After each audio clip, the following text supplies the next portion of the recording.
BJP की सरकार ने असंगठित अर्थव्यवस्था पर आक्रमण किया है और आपको गुलाम बनाने की कोशिश की जा रही है। 2008 में जबरदस्त आर्थिक तूफान आया, पूरी दुनिया में आया, अमेरिका में, जापान में, यूरोप में, चाइना में, सब जगह आया। अमेरिका के बैंक गिर गए, कंपनियां बंद हो गई, एक के बाद एक कंपनी की लाइन लग गई, बंद हो गई। यूरोप के बैंक गिरे, मगर हिंदुस्तान को कुछ नहीं हुआ। यूपीए की सरकार थी, प्रधानमंत्री जी के पास गया और मैंने उनसे पूछा, मनमोहन सिंह जी बताइए, पूरी दुनिया में आर्थिक नुकसान हुआ है, हिंदुस्तान को कोई असर नहीं हुआ, कारण क्या है?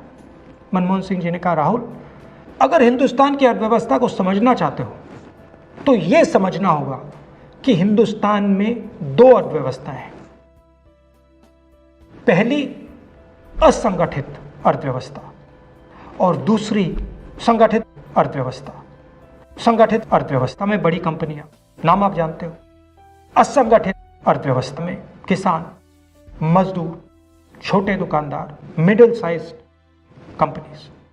जिस दिन तक हिंदुस्तान का असंगठित सिस्टम मजबूत है, उस दिन तक हिंदुस्तान को कोई भी आर्थिक तूफान छू नहीं सकता। अब आज के दिन आते हैं। पिछले 6 साल से बीजेपी की सरकार ने असंगठित अर्थव्यवस्था पर आक्रमण किया है। 3 बड़े उदाहरण तो मैं आपको अभी दे देता हूं। नोटबंदी,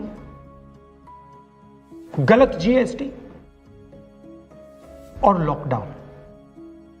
आप यह मत सोचिए कि लॉकडाउन के पीछे सोच नहीं थी।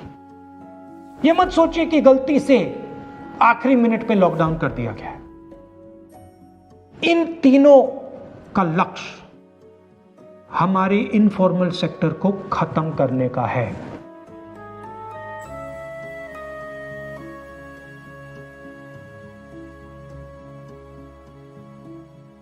प्रधानमंत्री जी को अगर सरकार चलानी है, मीडिया की जरूरत है, मार्केटिंग की जरूरत है।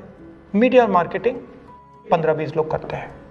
इनफॉर्मल सेक्टर में पैसा है, लाखों करोड़ रुपए, जिसको ये लोग छू नहीं सकते।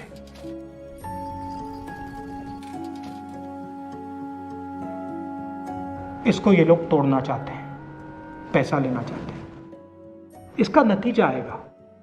नतीजा यह होगा कि हिंदुस्तान रोजगार पैदा नहीं कर पाएगा। क्यों? क्योंकि इनफॉर्मल सेक्टर 90% से ज्यादा रोजगार देता है।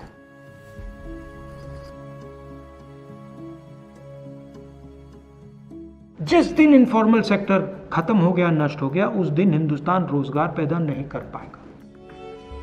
आप ही इस देश को चलाते हो, आप ही इस देश को आगे ले जाते हो और आपके खिलाफ साजिश हो रही है। आपको ठगा जा रहा है और आपको गुलाम बनाने की कोशिश की जा रही है। हमें इस आक्रमण को पहचानना पड़ेगा और पूरे देश को मिलकर इसके खिलाफ लड़ना पड़ेगा।